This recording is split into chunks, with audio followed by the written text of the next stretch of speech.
In this Gotcha, bitch. Gotcha, bitch.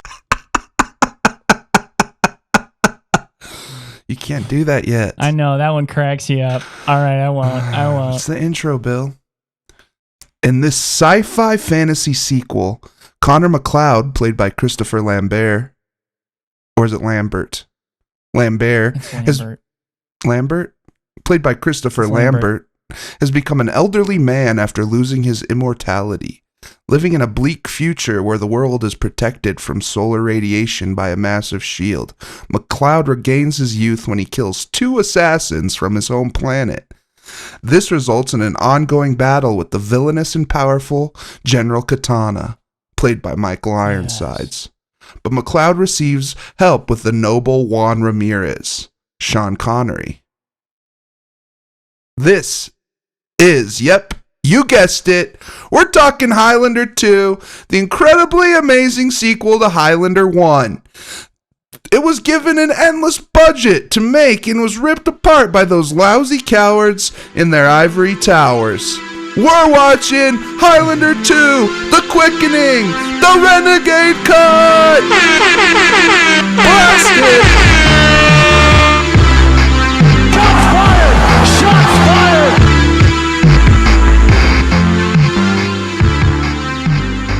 That's right. Oh, man. Patrick, this film ranks quite possibly my favorite movie of all time. I'm just going to say my God. that I feel that with every ounce of me that this movie is, in fact, one of the greatest things to ever happen to cinema. And I don't know what kind of deep state, crazy, corrupt shit is happening in Hollywood with these films. They're making the frogs gay. Yeah, get Alex Jones on the pod for this one, because let me tell you something. There is something, but in all seriousness, right? I mean, Yes, I'm serious about this stuff. In all seriousness, why was this movie tanked? Yes, we have plenty of reasons. It was tanked because the budget was way over budget, and the securities bond company decided to pull the film with only 3 weeks left of production. Out of their 3 months in Argentina. They built all these sets. They had all of these rock star actors, and you want to pull production 3 weeks because you're several $1 million over budget? Okay. And you know what ticks me off the most, Bill? What? Those last 3 weeks of shooting were like 6 or 7 sex scenes. All the sex scenes. There's no sex scenes in this movie. They saved them all for the end. And Yeah. so all we get are fighting. Jack shit. We just got to see this. war. We got to see the sword fights. Yeah, and we got a lot of, and we didn't even get the lore. Now, did we? But no. All of that aside, Highlander persisted. And yet she persisted. Shout out RBG. Yeah, and shout out RBG. What a great quote of hers. Ruth Bader G. She's a G. Ruth Bader Ginsburg. G unit in the ground. Yeah, 6 feet flying deep. up high In the sky. Heaven. Do you think anybody in the SCOTUS? Not to get political, but do you think anybody in the SCOTUS, the Scots, He's a Highlander? has ever gone to heaven? Well, I doubt that, but Pat, you need to put that in your material. You need to put that in your material because what the heck are these people? Sure seems like it, doesn't it? Yeah, what the heck are these guys doing over in the House of Representatives? Fuck, what is Mitch McConnell? What is he, a Highlander?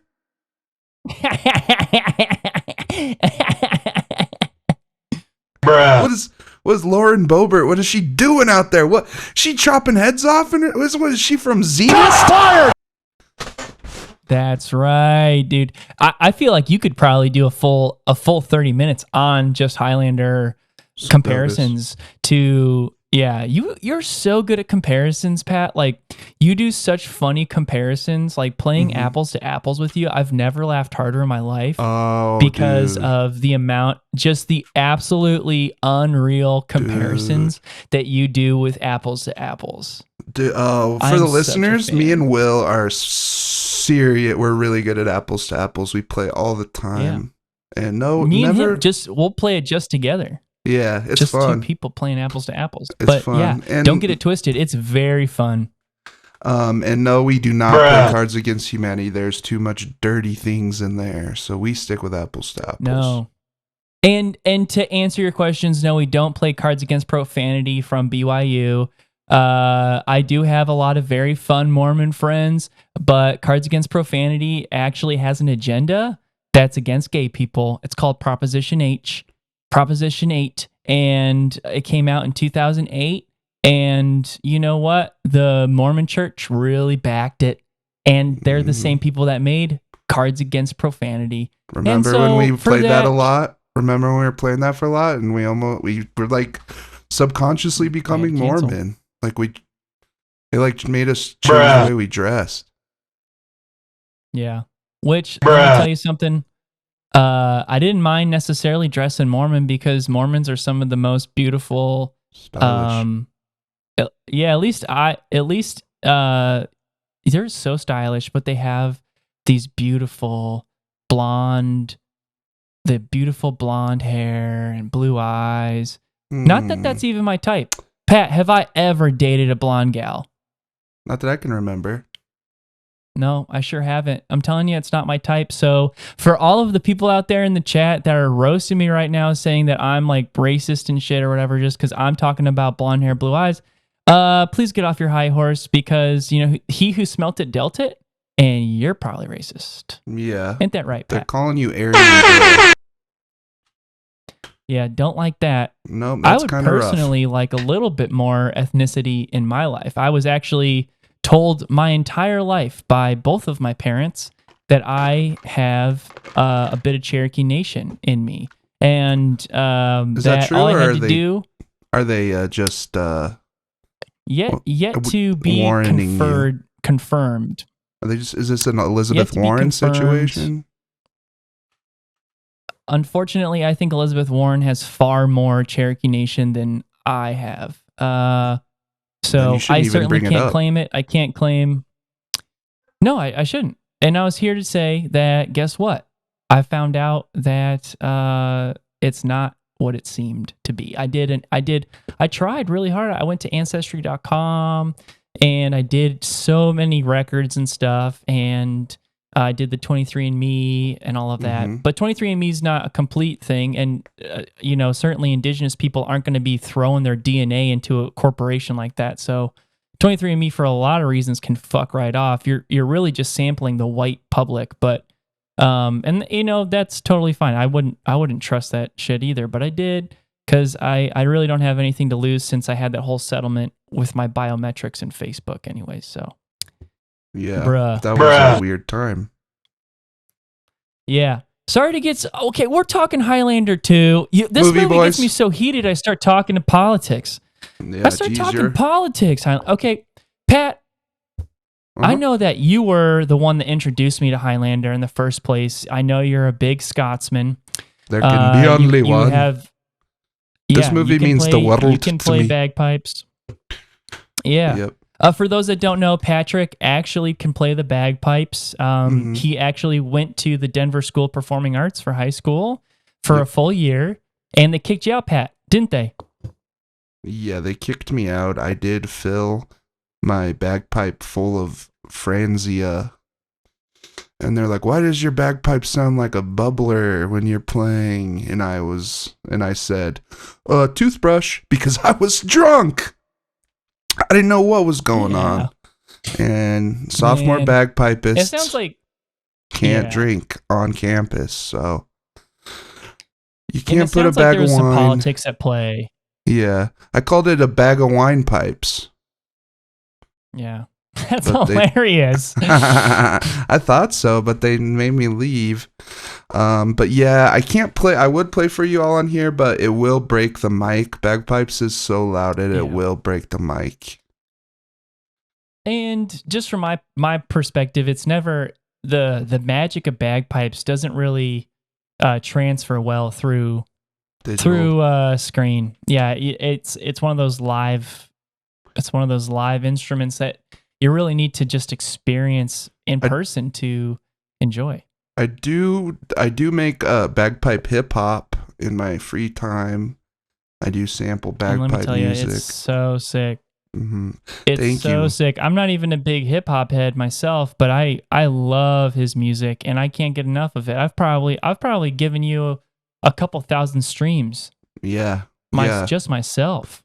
Yeah. I've made like about $6 off of you on Spotify. Dang, that's wild. Yeah, look me up. It's Song Connery. That's wild. Yes, sir. It's my hip hop Song name. Connery, and soon to have merch. Soon to have merch. Mm-hmm. And I'm thinking about doing a Highlander tee. Oh my gosh, you should. I mean, I doubt that anybody's going to care about the licensing at this point. No, because you know me, I'm all about like I'm kind of a nerd. If any of you haven't guessed, I'm kind of a nerd about legalities and like trademarks. You're so very when litigious. it comes to using, when it comes to using trademarks, when it comes to checking the legality of references, sound effect. That's why we can only use these specific sound effects because they were licensed appropriately. Yeah, Will cleared them. Because I was like, let's get Star Wars sounds. Let's get R2D2. Let's get all this stuff. And you were like, bruh. Yeah, you were like, bruh. No. You want to go one-on-one with the Disney Corporation in court? I don't think so. All it takes is one cease and desist, and I'll be shitting my pants. You know what I'm saying? I'm so back afraid. to Highlander. Back to Highlander, my friend. One of your favorite movies of all time. Now one of if not the greatest movie I've ever seen. Walk us through your initial feelings about it. What you love. Mm-hmm. Well, I'm very familiar with this movie because I am the bagpipist in a Scottish historical reenactment every month. And me and the guys, we like to watch Highlander 2, The Quickening, to get amped up before the reenactment. So I know this movie better than most. It's one of my favorite flicks. I do have a fetish for it's called lightninging, and it's that was legitness. Yeah. I'm turned on by people getting electrocuted with big blue lights. So this movie really does it for me. I think, here's the thing, and you know me, I'm never going to shame any sort of fetish, but I feel like I can't wait to see that in real life as long as it doesn't kill anybody. But big blue lightning on people, I think that excites everybody. I think it would be more rare to not be sexually excited by the blue lightning shocking up somebody. Last weekend, I went on a date with this super hot scientist woman, and it was going well. And then she's Larissa? like, "Yeah, it was Larissa. I forgot you met Larissa, but she won. She's in Mensa and won the Nobel Prize or something like that. She's working. She hasn't won a Nobel Prize. She's up for one. Sorry, that's right. Nominated. But she was like, "You want to come back to my place? I have a Tesla coil," and we had sex next to the Tesla.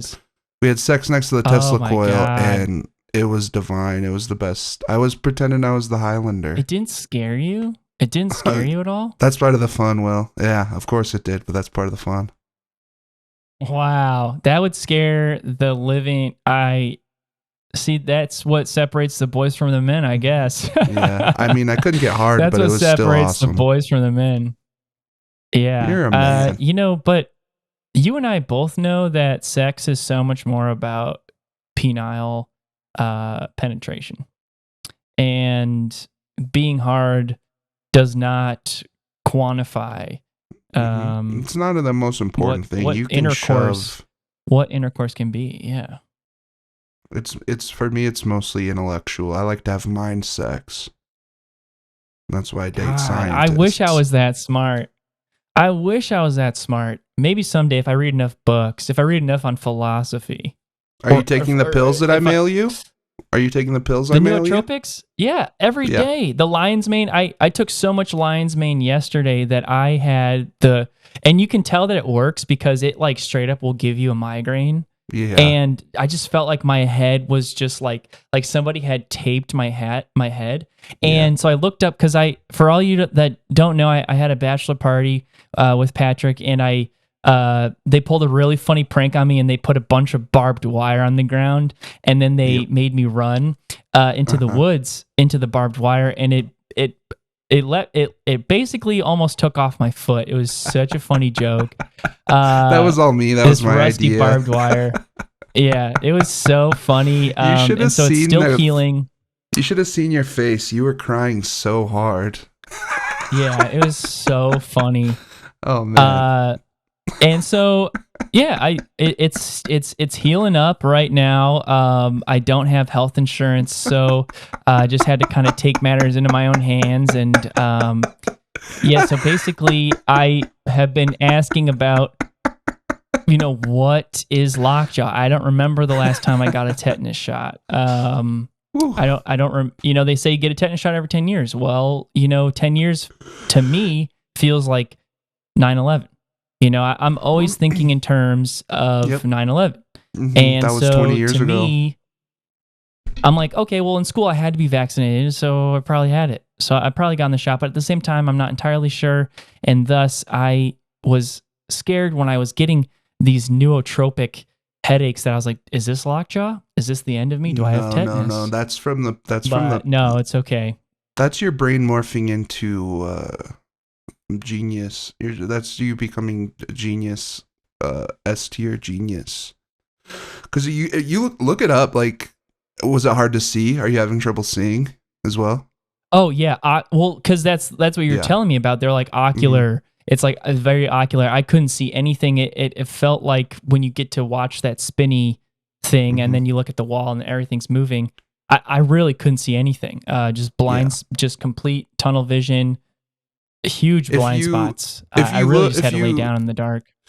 If you look at all the other really intelligent people of the past, if you read their autobiographies, like Einstein's autobiography, Me equals MC squared, he talks about how he was so smart, the ocular migraines, he could never see. So that's a good sign you are getting smarter. Like, I'm practically blind when I drive. I'm praying. Yeah, but at the same time, I've noticed that it heightens my senses.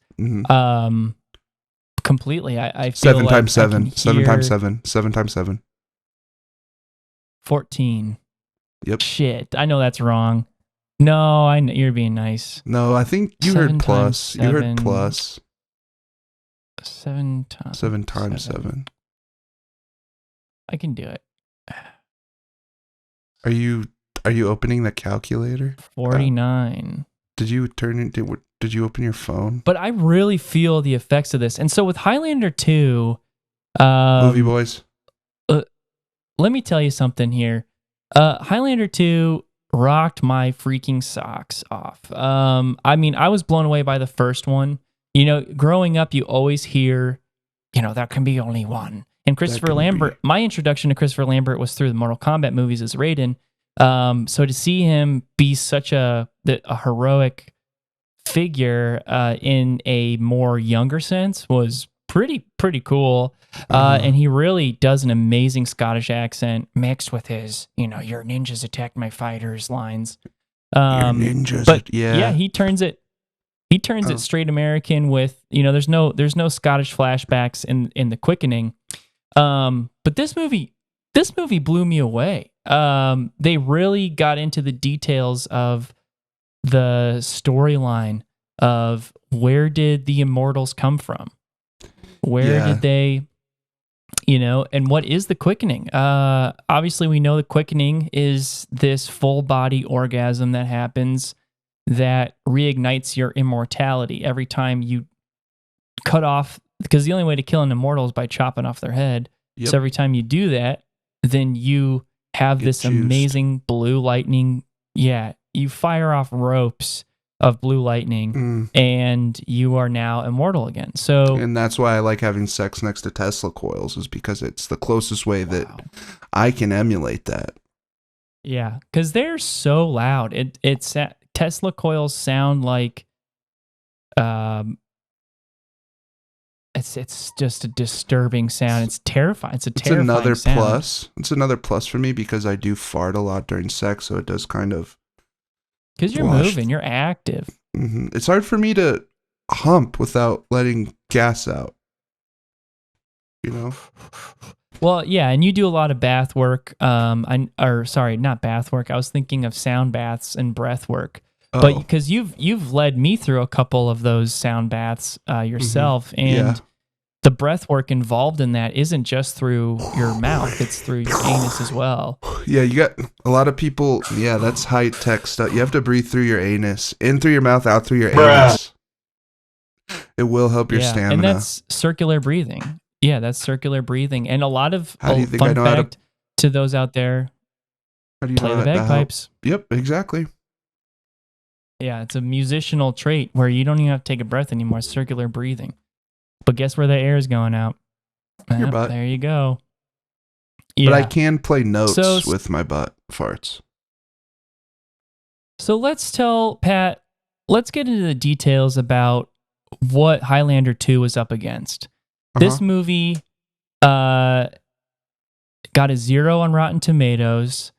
And it's truly out of confusion because, and this is what people don't realize, and in the ignorance of viewers at the time, and even today, people don't even understand the journey that Highlander 2 took, where Highlander 2 was not a movie meant for American audiences. Highlander was originally meant for American audiences, but didn't have nearly the respect because of Hollywood that it did in Europe. European audiences loved the first Highlander. So the second movie was made for them. It was not like, get your head out of your fucking McDonald's bag, everybody. All right? Yes. This movie was made for the old world. Europeans. It's made for the old world. Yes. And so this movie, they decided they wanted to film it in Argentina during a revolution, civil war. And so Argentina had its economy collapsing while they're filming this movie, but at the same time, they had already built all of these massive sets, absolutely gigantic sets. They basically built an entire city for this movie. And so the budget kept going up. Inflation was just going through the roof. I mean, this was at a time where grocery stores were closed for hours during the day because they didn't know what to price their food at, because the way that the Argentinian currency was going at the time was skyrocketing and dropping like Bitcoin out your ass. And so because of this, they didn't, and also, you got to peace and love to the Argentinians. They celebrate siestas. And I wish that was something we would adapt, but they're not used to the Hollywood rush, hustle and bustle. Yep. So the timeline of them making these sets was supposed to be all within 1 month. And it took them 3 months to build all of these sets. So they tripled the amount of time. And basically the saying was, and this goes for the whole crew that was Argentinian based, if it didn't happen before 12 o'clock, it's not going to happen that day. So this movie really, absolutely respect. You got to respect the artist it was the director's home country. He knew what he wanted, and he chose Argentina for a reason. But what happened to the budget, Pat? It all went to Sean Connery's outfits. A lot of it went to his outfits. Bruh. And they had to do two. You have to get at least three copies of each outfit, because he's getting peppered with bullets, and he's immortal, so he is fine. But you need, like, for the production, you need like a bullet holeless giant silk robe, one with bullets in it. So, and Sean Connery only wears silk, so a lot of it went to that, and it's hard to ship. You know how hard it is to ship silk into a country that is going through something like that? It's nearly impossible. So half of the red tape. Half of the 17 million budget went to, like, 8 million of it went to, like, Sean Connery alone. Yeah, because it wasn't just about his outfits itself, but also the meticulous amount of, changing of fabrics. And Sean Connery can't wear anything twice. If you didn't know, he has this skin condition that makes it pretty much like his insides are on his outside. If he's not very careful. So that's actually why he stopped making the James Bond films. Yeah, he needs the smooth silk to be touching his skin at all times. And he has been quoted as saying that this movie is about fashion, which the writers, directors disagree with. And it is about fashion. I can see that, but I think he missed the mark in a couple ways. I don't think that's the main point of this movie is fashion. But you can't fault a man for his passion for fashion. Did you read about the Lambert? When you're going to hire somebody. Did you read about the Christopher Lambert? The controversy with the locals that were making the sets? He kept calling them lazy. Go ahead into that. He was like, these lazy workers are not doing what we need them to do. And that was all over the tabloids. He was being called racist, which maybe he is, but you got to separate the art from the artist because, I mean, Christ, he's such a good actor. I love Christopher Lambert's work in Mortal Kombat as Raiden and in Highlander we should do Mortal 1 and Kombat. 2. That's another movie that just didn't get its just desserts, So with this huge budget spent on Mr. Connery's outfits, they went through their money quick because of the Civil War and everything. It has dessert in the name. How could it be bad? Just desserts. I thought that was bad when you got your just desserts. I think it's bad when you don't get dessert. Because you know me, if I'm going to have a savory dinner, I need a sweet treat at the end. Yeah, you're a pudding guy. You're a pudding guy. Oh, I've been loving pudding. Those 60 cal pudding cups, I've been loving them. And also, shout out Fruity Pebbles. Thank you for sponsoring us today. What? Kellogg's is our official sponsor today. Kellogg's? We have Kellogg's as our official sponsor. And boy, do we have... We have a deal for the listeners that we will get to later today. Yeah, that's right, Pat. I've been, ever since the last episode where you seemed a little confused on the way that I go about getting advertisers. I decided that I would call in a friend, and let's just say that his last name is Kellogg, and he's from a dynasty that deals with breakfast foods. And this is awesome. He likes. He really likes our direction. He likes what we're doing. It was nothing. You know me, I don't like to throw around cloud. I don't like to, I'm a humble guy. But let's just say that Kellogg's is officially sponsoring us. And we have such a great deal for you listeners that we will be discussing in just a bit. But with all that aside, the securities company, the bond company for the filming, this is the company that is hired by all of the producers and people throwing money into it to say like, hey, look, you need to protect our assets. They freaked out. They're like, there's a civil war going on. You've spent 3 times the amount of budget that we had for this. We're pulling the film. At this point, we're just going to release what you have, even though you have 3 more weeks of filming, primarily all of the love scenes, all of the love-making scenes. And they screwed over all of the work and the stuff, the directors, the writers, the actors of this movie by doing that. Absolutely awful what they did to him. It sucks. They are the ones that suffer. They're working so hard, and then they don't get to finish their movie. It's fucked up. Bruh. That's guess what happens though. This team gets to put together the pieces, and you had your US cut. This film was just ripped from the editorial team. They fired the editorial team. They hired a brand new one within 3 weeks of finishing filming, and they decided, let's just piece it together, whatever. And so this version is called the US cut. This is the one that originally went to theaters, the one that I was too young to see, so I've not yet seen the US cut, and nor do I want to.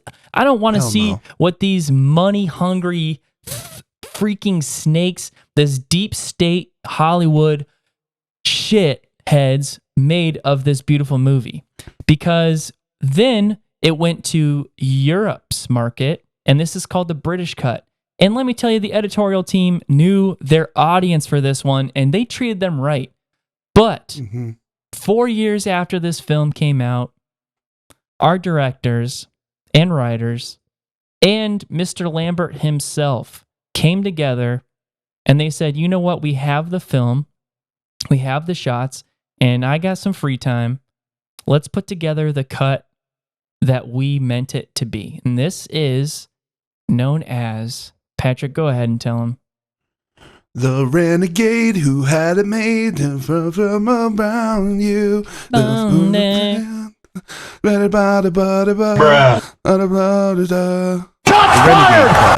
renegade cut. The perfect cut of this movie. That was legitness. Yeah. It is legitness. This cut is legitness. It is the true cut. It's the only one I will see. I refuse to watch the other cuts. The renegade cut is the one. It is free on YouTube. If you want to watch it. And if you're really interested in how it should be, buy the Criterion Collection Blu-ray that has the effects reimagined and has some new scenes. Hint, hint, sexy ones. So the original script of this movie was far from what was shown in the US, but the Renegade cut gets pretty darn close. So Patrick, let's go over our favorite moments of this. Yes. Yes. I'm so excited. All right, Patrick, you know what time it is. We have the scene that you wanted more of. God, I got so many. The scene that left you speechless. The scene that made you cry.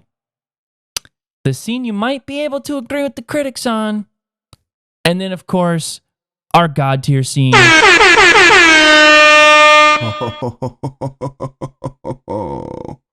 Man. So, Pat, why don't you tell him, what's the one you wanted more of? This is easy for me. I wanted more of... Oh my God, yes. The Porcupine Men. I think one's named Yes. Reno and Coda or something. And, I don't even know their names, but I want more of them. I want them to be my children. I love them. They scare the shit out of me, and they were so cool. Where would Best you bad take guys them if I've ever seen. They have porcupine hair. They have cool goggles. Just great 80s style henchmen. What I wanted more of them causing havoc and doing their little laugh. I love that laugh. Yes. That's the perfect, and for all those that have not seen the movie, that was truly the greatest impression of them I have ever heard in my life. Best one on this podcast for sure. They are horrifying. I can't even do it. They're horrifying and cute at the same time, and I love them. It's kind of like a Lilo and Stitch situation, and had me confused. But yeah, I just wanted to see them flying around. I want to see them flying around there having so much fun. In that metaphor, I wish I was Lilo. And they're Stitch? Yeah, I would be Lilo, and they'd be my Stitch. Oh. And they would turn into like kind of a dog version of themselves. That's cool. I think of them. They're more like my Iron Giant. Oh, brilliant. Yeah, just absolutely terrifying to look at, but probably have a little sweet little heart. And they think they're human, and they think they can love, and I try to teach them how to love, but I can't, so I have to put them down. Just like in the Iron Giant, the little kid has to put down the Iron Giant. Puts a bullet right through his brain. Such a sad With tears in his eyes, this boy grabs the rifle from his dad's locker, tears in his eyes, and he tells the Iron Giant, look over there. Do you see that beautiful sunset? And here's the thing, the Iron Giant, he acts like he doesn't know it's about to happen, but he knows. He's so wise. It's a combination But of he knows there's no Old other Yeller and Terminator. That's why it's one of my favorite movies. But back to Highlander 2, let me tell you, the scene that I wanted the more of was the Porcupine guys, specifically riding their hobgoblin Batwing situation. They were Those so are fun. sick. And I think a lot of movies would make the choice to make them super fast, but I actually really appreciate how slow they made them go. They were flying on these Batwing things pretty much at a runner's pace. Yeah. Like 3 miles per hour. It looked like a blimp. They looked like they were going like a blimp. Or a kite. Yeah, and they were just doing the laugh. I felt like you could really see what they were about, instead of that's where Hollywood went wrong, is like with the Bourne Identity stuff and how fast it makes me sick to my stomach. I throw my up. face in my head. Yeah, I could throw up too. Well, our genius headaches don't help with the fast-paced shit. No, honestly, if I move my head just even a little bit too fast, I get pretty messed up because of this genius shit. But The I'm ready nausea to be will a go genius, away. so In like a few months, like half a year, the nausea will go away. yeah, I'm ready for it. But for now, I'll keep persevering. I'll keep fighting through. So I absolutely wanted these Porcupine guys. I loved how they were like twins. And I love twins. Twins are so fun and cute. And twins. These guys, I'm picturing you. Yeah, they were, I'm picturing you. They're the little versions of these Porcupine guys. You're their papa. You're going to Six Flags. And I'm they're... gonna take a Magic Mountain. Yeah, they're just wreaking havoc. They're like stealing shit out of the gift shop. And I don't even care. I don't even care. What are you going to do? Kick us out? Go for it. I don't care. And my day, I don't want to be here for 12 hours. Is that their names? Reno and Corda. Is Corda... Do you think Corda... No, they were both male. Yeah. Yeah. They're both male. Acted by two Italian guys. Yeah. That's another fun thing about the Highlander 2. This movie... I guess this is also... We got pretty close with CIA Ape, but this movie also does not pass the Bechdel test. Nope. God. I think there wasn't even a second woman for the one woman to talk to in this movie. Yeah, there's not even two women talking about a man in this movie. Yeah, but you know what? They took that out of the original. That was in the original script. So you can't blame the writers and the director for that. You can just blame stupid Hollywood for being so anti-women. Stinky and people Hollywood. of color. Seemed like a pretty... For some reason, that was another thing they took out of this movie, is they just took out all of the people of color. Yeah. From the original. Yeah, the Porcupine guys could have been black. I don't see why they couldn't have been black, but they're Italian. But I think a lot of it had to do with Lambert. He's racist. And he doesn't like anybody but white people on set. So it was really hard for him. He had to get a big bag to do Mortal Kombat. I have to play an Asian guy. I did not know that theory. It's not a theory. That. Sorry, I shouldn't say theory. Yeah, I should. Yeah, I didn't know that was the truth about Christopher Lambert being racist on pretty much every set that he's been on. Yeah. Get these POCs out of here. He doesn't say POCs though. Yeah, but that's what we say because we're woke. I'm pretty darn woke. I've read White Fragility. You have a white fragility tattoo. I do. It's still healing though. It's actually all When you said over- you were getting it's a an white all over fragility, my- when you said you're getting a white fragility tattoo, I was like, oh, are you gonna get like your favorite quote from white fragility tattooed on you? But I thought it was so cool how you just got the cover of the book tattooed on your back. Shots fired! Yeah, what a great book to dive into when the world was calling us out, and I was like, oh boy. I've been called out. I do have gotta- to do. I'm sorry to cut you off, but I do have to do an Mhm. apology. I see some of the folks in chat keep bringing it up, and I will apologize for the last episode. I was kind of mean to little people. And while I do think that their brains are smaller than regular people's brains, I understand I did kind of other them in a way that's not okay. And Yeah. no, I don't have any proof that the men and women, little people, like to go into the men's bathroom to drink the urinal water because it's the only water they can urinals. reach. I Yeah. don't know if that's true. I just said that, so I am It's not. sorry. Could be. Thank It you could for your be. apology, Pat. And I don't know on for sure. behalf, yeah, I'm just saying, I don't think that that's quite the case. Could be. So though. what's the scene that left you speechless, Pat? Geez. Can I pick the whole movie? No, this is very close to the Porcupine Boys scene, but it's when he Yes. kills when he kills Reno or Corda, I think it's Corda. He gets his quickening. He gets quickened, and of course this is going to Oh, turn me yes. on. I'm bricked up. But then old What McLeod happened? turned into young McLeod, and you just see the acting that I'm sorry, I'm forgetting the woman's name, the singular woman in this movie. What's her name? Do we know? Yes. Her name is going to be Louise Marcus. Louise's acting, oh my gosh, when she sees hunky burnin' love young McLeod, that left me speechless. Just the tension, the sexual tension between those two, amazing. I mean, this is a man that's lived so many lifetimes. And yeah, that tension boils over quick. McLeod is quick to start making out with. He's like, "Oh, I'm young again. I need to get some tongue," and he gets it pretty darn quick.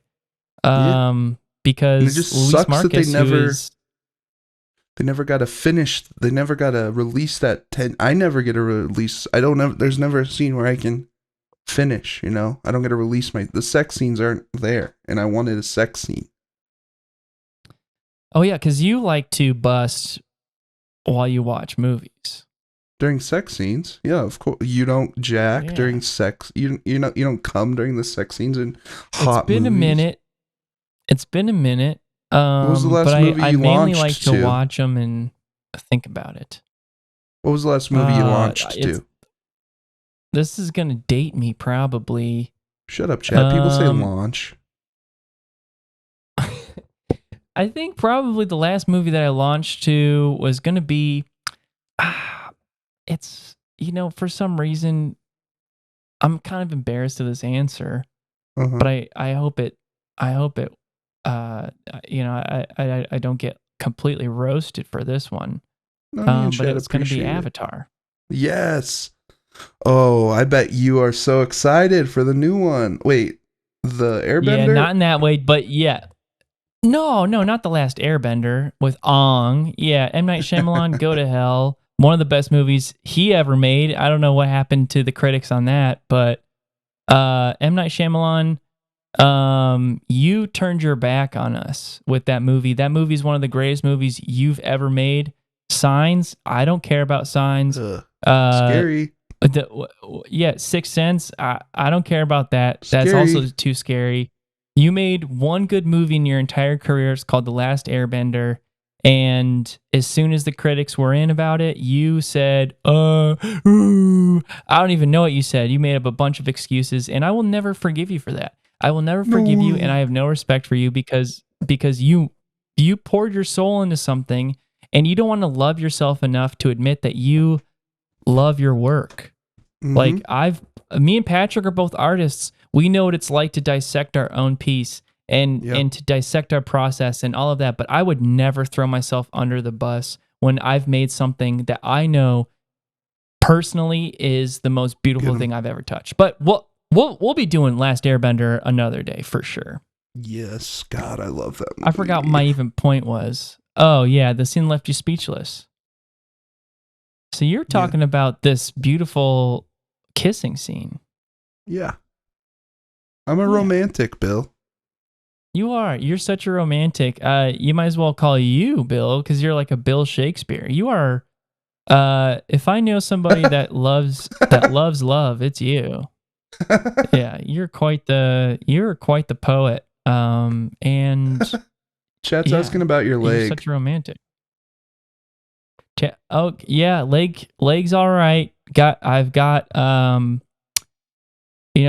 thankfully, honestly, I think the nootropics are probably helping with some of this stuff too. But it's still a huge gaping wound.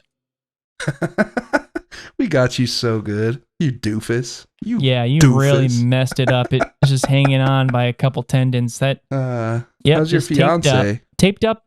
What did she think? Oh, she's pretty mad about it. She's pretty mad. She wanted me to press charges and like all that stuff and like never like uninvite you guys and all that. Come on. No, I know. She doesn't get our humor. Yeah, no, she is funny, but she's not funny like that. This was good. Somebody call them practical jokers because they need to turn it up. Get some barbed wire in there. Run Larry through some barbed wire. See what happens. So the scene that left me speechless was going to be the sword fights between McLeod and Katana. I was on the edge of my seat watching two masters of the sword. You know me, Pat. I am. If there's a sword fight in a movie, then I am in love. And this movie was chock full of them. This movie was absolutely chock full of sword fights. You love katanas. I am. Even it is ironic that his name is General Katana, who certainly didn't use a katana. That sword was one of the biggest swords I've ever seen, and boy, I would love to get my hands on that. But it showed that his speed was not that thing. I wouldn't. Not unless I had a good amount. Give me a full summer. Give me 3 months of training with that, and I would. Give me 3 months, and I would know what to do with that. But yeah, you know me. I'm humble and I'm honest, and we're going to give you full honesty on this podcast and nothing but. And I do not know how to wield that big of a sword. It's a big and General sword. Katana had it, so I was speechless. I was speechless that. This isn't watching special. There was plenty of special effects, but we're not watching lightsaber fake sticks. These are some real swords that required real mastery of these weapons in order to fight. And so I was left speechless. Yeah, that's a good one. The choreography, like I said, I am part of a Scottish historical reenactment group, and we work with people that we get trained in how to do sword fighting, and this is the most realistic sword fighting in a movie I've ever seen. Yeah, absolutely incredible. And that's a fun fact about the movie itself is that they actually had real swordsmen on site to walk them through like what these battles actually would have been like. And so what you're seeing isn't a choreographed dance like you see in those stupid movies like Star Wars. You're seeing like real deal sword fights. I mean, as far as General Katana and McLeod, Christopher Lambert, and Ironside are concerned as actors, their full method on this, they're fighting to the death. And it's up to the director to know when to cut. Yeah, exactly. Yeah. And the scene that made you cry, Pat. Oh, go ahead. No, the scene that made me cry. I've been having trouble with this one. This may come to a surprise to you, but my favorite character in this movie is David Blake, the CEO of the Greedy Corporation. Yeah, from Scrubs. John C. McGinley from Scrubs. Yes. When Katana throws him out the window. Oh my and God. he lands 100 million feet below. I cried. Oh my God. Because I was thinking about Scrubs because, God, I love him in that show. That is so interesting that you say that, because that is one of my favorite moments of this movie, but for a completely different reason. What? So I will say that the scene. Oh, I did not cry. I screamed. Have you seen Scrubs? Scream. Have you seen Scrubs? Oh, I'm a big fan of Scrubs. He's fan of Scrubs. Turk, he's so good in that.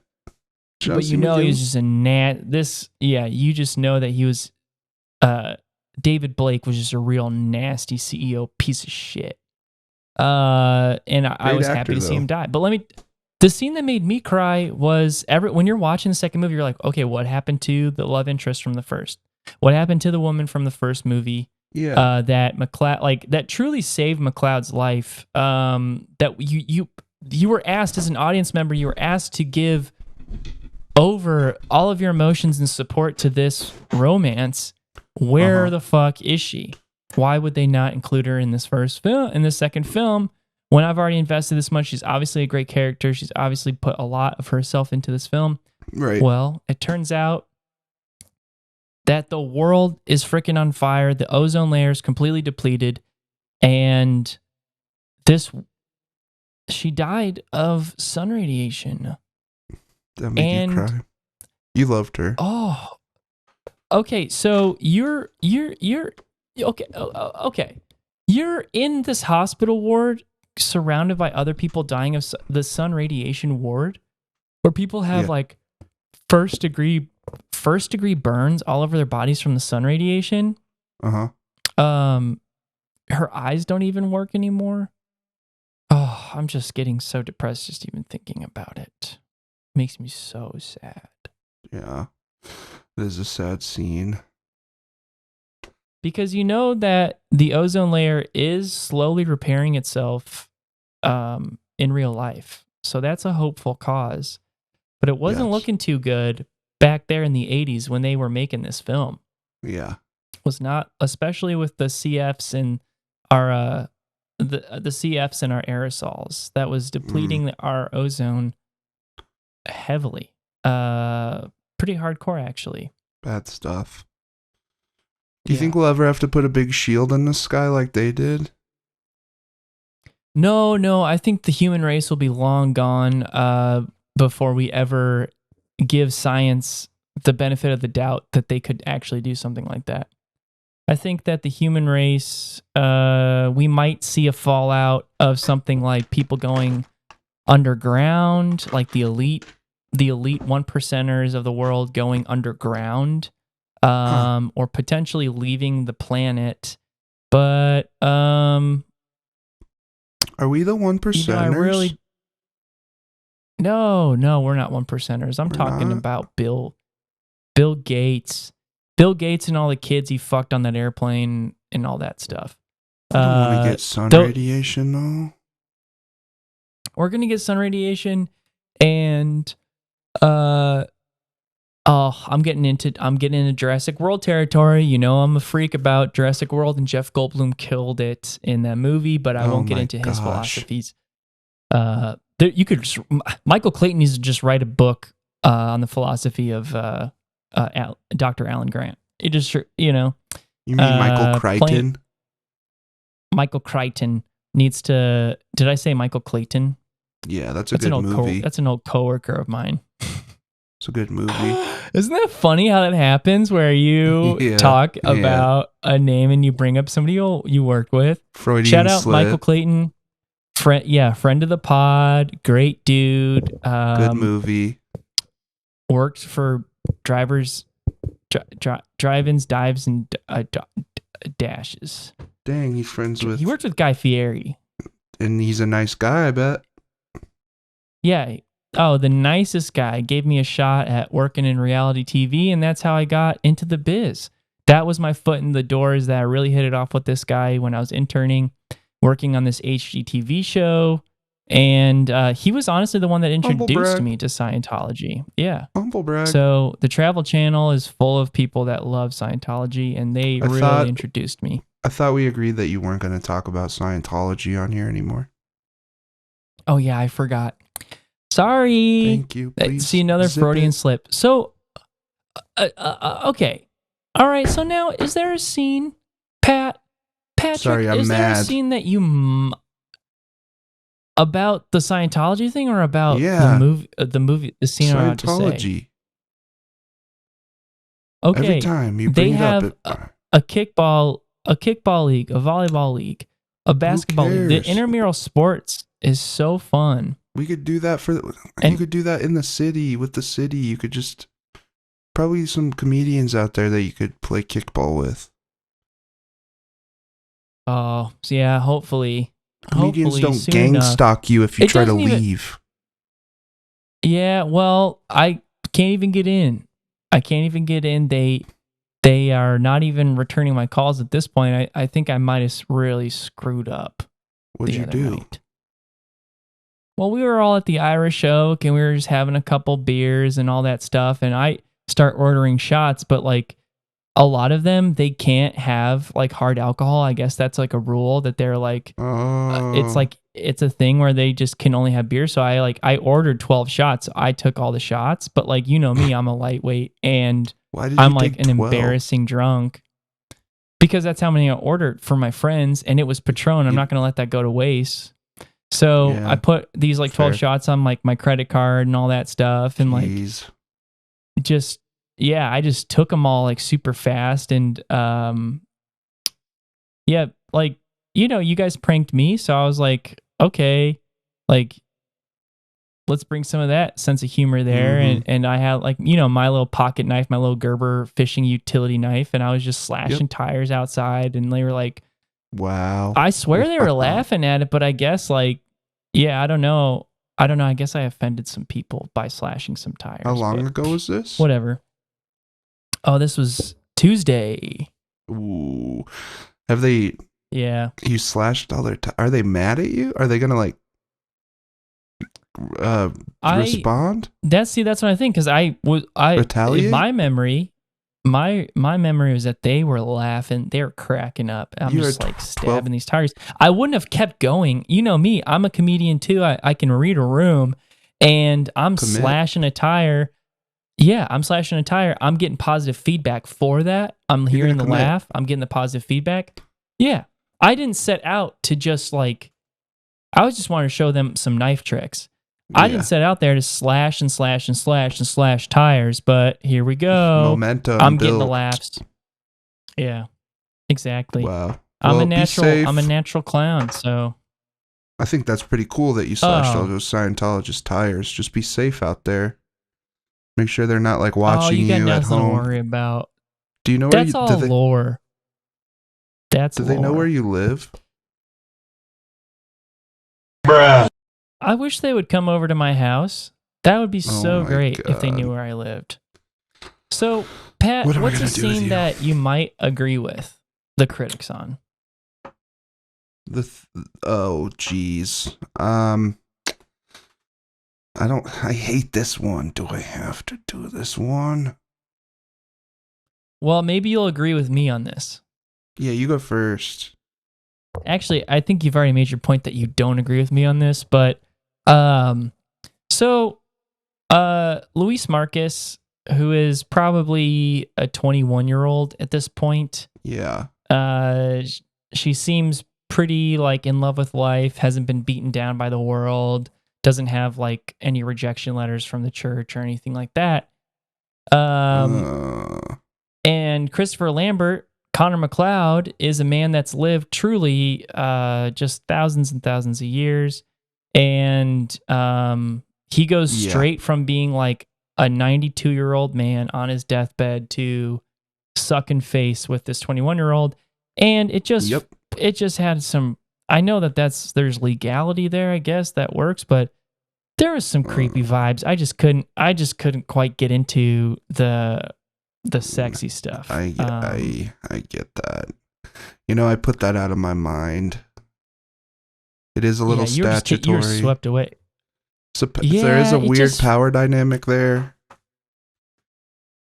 Like one, I think like the power. Yeah, this is yes, exactly. an immortal the thing is, alien with a it's- 21-year-old. That doesn't sound. Yeah. he's an immortal alien with a 21-year-old that is also like known worldwide for saving the world. But also he's her like number one enemy because she's like an eco activist and wants to destroy what he is the sole creator of. So maybe he put like an alien spell on her that made her attractive. I don't know. There's something there that You're ruining this if I had scene to for agree- me. I'm sorry. Oh, I just, if I had to, no, that's just the one thing. I can get past it because here's the thing is that thought it Luis was Marcus is a total badass. Yeah, Well, you're in quite a lot a. of ways, it still is. You're She's an a badass. eco-terrorist She's yourself. I'm an eco-terrorist. That's actually why I love the new Jurassic World so much. Is it's very eco-terrorism focused, and yeah, I if I was her, I think I probably wouldn't have settled for An ancient alien. Connor McLeod of the Clan McLeod. Yeah, an ancient alien. Yeah. But All right, enough Bill, of I have that to give it to because- you. You do get the Change Patrick's Damn Mind Award for this. I'm gonna have to agree with you. It's a little too statutory. I don't like it. Bruh. It's kind of That was legitness. Yeah. Yeah. Well, If I can't kiss 21-year-olds, immortal aliens Yeah. can't. yeah, it's something I always think about because I've been in enough improv classes and I've watched enough grown men who teach those improv classes be a little too excited about super shitty improv when it concerns, a younger girl. woman like fresh out of college. Yeah, that I think I'm a little bit more jaded towards it because, I shouldn't say jaded. It affects me a little bit more, I would say, because it's pretty gross. But Christopher Lambert, being who he is, I don't know. I don't make the rules, Yeah. but I don't follow them either. Cha-ching. And you know what time it is. Shots fired! Uh-oh. Good It's time for God. the tier Scene. scene. Movie That's boys. right.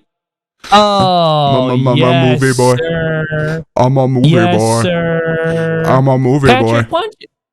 Oh, he's a movie boy. Patrick, why don't you take the lead on this? What was your God tier scene? Oh my goodness. My God. I love the world building in this movie. I love the Yes. set pieces in the future, the dark grime, Still grime cyberpunk. of it. But still it's old timey at the same time in a way. My Yeah, God tier and you scene. can taste it. My God tier scene is when General Katana is in the taxi and he's punching out the glass in the taxi. Oh my God. And the taxi Yes. guy loves it. Why isn't he, He mad that loves why isn't he mad that his taxi's he's trying to set this immortal alien up with his sister because he says they could compare tattoos. It's so Yeah. funny. It was hilarious. It was wild, and I loved it. It was a true celebration of General Katana's entrance into this new world, the future, and this taxi driver. I just love that they took a scene that everybody in the audience can just say, "Oh yeah, I know what's going to happen next. This taxi driver is going to be all mad," and they just turned it completely around to confuse the audience. Mm-hmm. And the taxi driver is actually really pumped that this guy, General Katana, was such a wild guy breaking stuff. He's terrifying. See, this scene is terrifying and hilarious in the same way that not many movies could pull this scene off. To have it be so hilarious and so terrifying. And that's kind of what I like my stand-up comedy to be like. Yes. That's why I've been bringing a gun on stage with me, and it's not working out the way I want it to. Well, wrong crowd though. Wrong crowd. Yeah, you got to know your crowd, but I need to make it funny. It's been scary, but I need to make it funny. It's only been scary. You'll figure it out. You're such a natural that you'll figure it out. I need a crowd full of this taxi mans. Yeah, people that are going to have a good time in the face of danger. That's just truly like such a good philosophy for life, I think. Yeah. Like, bang. Bruh. Bang.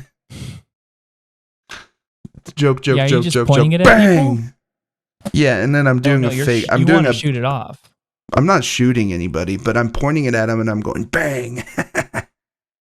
You're dead. Wow. You're dead. Yeah, I will say that I have seen a prop gun used on stage before that shoots blanks, and it did scare the shit out of me. And it made everybody in the audience very uncomfortable, but that was a different comedian, and I feel like knowing how funny you are, that I would just be gassed up. I would just be gassed up watching you play around with that gun up there. It's a real gun too.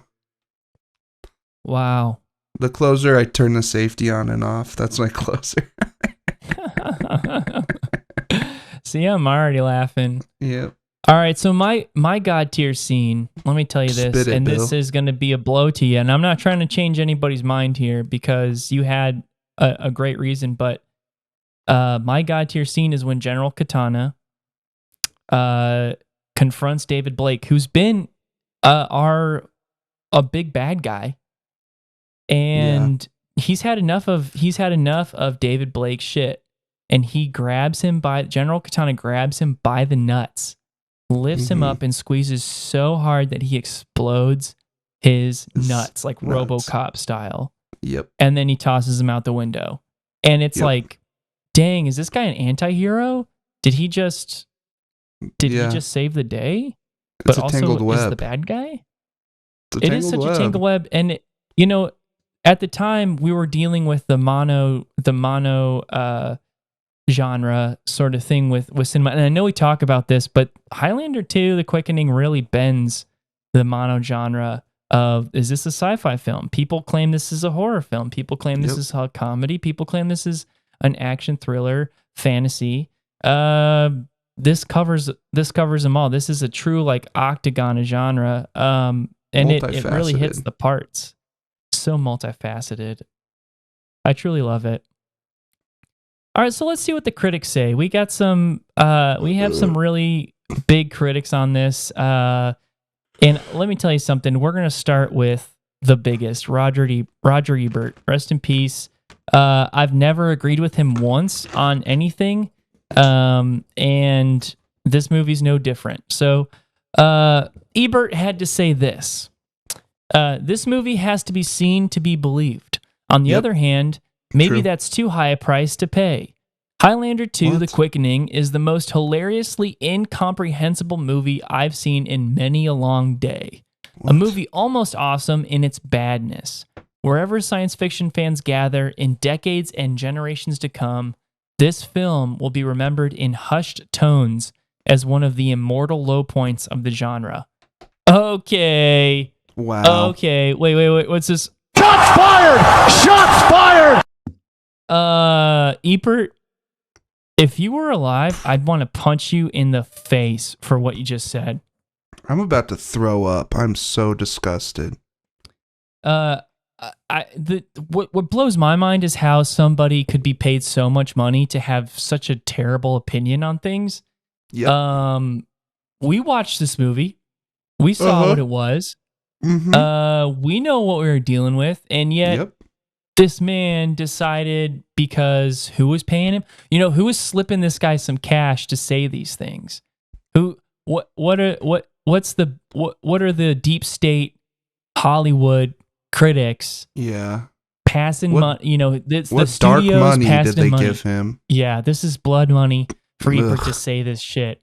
And that's why he's probably in hell. Yeah, we've talked about this before, but Roger Ebert is definitely in hell. He's getting two thumbs down his ass in hell right now. Oh my gosh. I would pay to but see he that. might as well have titled this review, I'm a big dumb idiot and I don't get this awesome movie because I'm a big dumb idiot that's going to hell. Pissing really me quick off. for any of our listeners out there, if anybody, on like DeviantArt account, any illustrators want to draw something with two thumbs down Roger Ebert's ass, in hell. but then it also shows the close-up of what it's like on the inside of the rectum with the thumbs in there. Bill. Stop just trying saying, to get people hit me to... Stop I'd trying to frame it. crowdsource Fan hentai art? for yourself. It's just I fan love art. fan art. I love fan art. I love our Don't following. twist. I love our fans. I love everybody in the chat. I'm so happy Even that T-Rex. our mods have been so good getting rid of the hate speech today. We just have good discourse, and it's because we tricked them and we told your dad's work friends that we're doing the pod later this week. We got them. We got the Harley guys out of here. We got Me him and my out of dad here. aren't on speaking All right, so the terms. next critic, and that's okay. Yeah, So the next critic, this man, his name's Christopher Knoll from filmcritic.com. Okay, so clown. This guy's obviously he's copying Roger Ebert. This guy is probably the one that's if Roger Ebert's getting thumbs up his ass, Roger Ebert's thumbs are going into Christopher Knoll's ass. He says, incomprehensible doesn't even begin to explain it. This movie is the equivalent of, hey, look over there, gag. You look, and the guy you wanted to beat up has run away. Jesus. Okay. This guy's a I get bitch. that. I get that might have happened a couple times in the movie, but you are truly an idiot if you don't understand why. If you don't understand why. I fucking hate I really, this guy. yeah, I feel like you have nothing good going on in your life. I feel like your entire family left you. If you had one to begin with, I feel like you actually probably have maybe, lost your job at the DMV or some stupid thing. Yep. And Miserable man. you're- Little man. yeah, and your arms don't work anymore. And so your arms are just dangling around your sides and you have to type with a pen in your mouth. And you're really bitter about that. You're super bitter about that. And that's why you have to say that about this movie. Coward.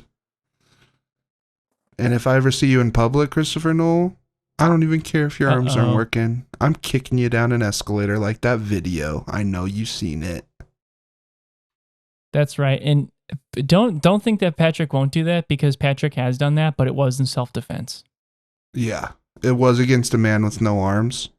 I'm not ableist like the chatters keep saying. I know that I've said mean stuff about little people, and I have talked about, and I have kicked a armless man down an escalator before, and I did just threaten another dangly armed man that I'm going to kick him down another escalator, but I am not ableist. These people deserve it. And Not that little was people. in self-defense. Little That people was in deserve self-defense. heaven. The They man do I deserve- actually well, kicked down unless the they're elevator. Bad people. The man I actually kicked down the escalator did deserve it. He didn't have arms. He did get a concussion, a big concussion, because you don't have a way to protect But your now noggin. he's good. Now he's good. He actually had such severe brain damage that he forgot thinks that he he has was arms. a bad guy. And thinks he has arms Yeah, now. he's no longer a bad guy. Now he's a good guy. So, and on to our third review is from Rita Kempley from the Washington Post. Rita, I had You high hopes bitch. for you, but this is what you had to say. Mulcahy and company doesn't ask us to suspend disbelief. They ask us to pretend we've all had weed whacker lobotomies. Oh my gosh, God. Rita. Ugh, Rita, this did you even watch the movie? Did you watch the movie? I This don't see bitch. how. Did you just watch like a blank screen, and then you thought that was a movie? Like, did you watch the credits and that's what Jesus. you thought the movie was? Yeah, are you blind? Are you dumb? Are you doing can you not see the screen? Of course, we've been talking deep state all episode, and of course this comes from a tiny little cowardly journalist at the Washington Post. And we all know that the Washington Post is owned by Jeffrey Bezos. So this little shill is afraid to speak truth to power. She's just getting her little paycheck from the Amazon war machine. Paying the money. So fuck this Exactly. person. Yeah, if you aren't aware of how much Hollywood controls you, the idea of free choice in this world does not exist, and it all starts with the money heads in Hollywood and the deep state that is taking all of these movies, and it's just shoving them under the rug, because these are the movies that will awaken consciousness. These are the movies that separate the wolves from the sheep. So it's up to you, the listener, and the viewer of those movies. Are you going to watch Be brave. Highlander 2: The Quickening? And are you going to say, are you going to be a coward, and are you going to agree with Roger Ebert on this and just be told what to believe? Or are you going to be brave and make your own opinion and understand that your opinion means that the movie's good? Down with the deep state. Absolutely. And on that note, that's the end of our episode. We just want to thank our one sponsor, Kellogg's, for making delicious cereal. Please use the code Kellogg's Certified Cinephiles at any local grocery store, and put in your local grocery store customer care card when the participating products are on sale, and you will have a big discount on those cereals. Just remember, Kellogg's Certified Cinephiles. Mention that when you buy any Kellogg's product that is currently on sale. But the only way to get the sale is if you are a loyal customer to that grocery store with a loyalty card, and you'd mention Kellogg's Certified Cinephile to the cashier. I've never heard of a promo like that. How much money? Bruh. How much are we? What's the Kellogg's bag looking like? Oh, it's a big bag. So catch us next week while we review another one of the greatest movies of all time that the stupid deep state of Hollywood decided to trash. And like we always say here at Certified Cinephiles, keep it fresh and keep it flashy. We'll see you soon. Oh, and leave us a review. A nice one too. Leave us a nice review. That's Don't 5 be mean. stars. And none of this mean stuff. All right, we've had enough of that. Okay, we know what they say in the we know what they say in the chat. We know what the chat has to say about us. We got enough walls and demons we're dealing with. Leave us a nice review. Give us 5 stars. Give us 5 stars, and we will be bringing you content forever and ever and ever.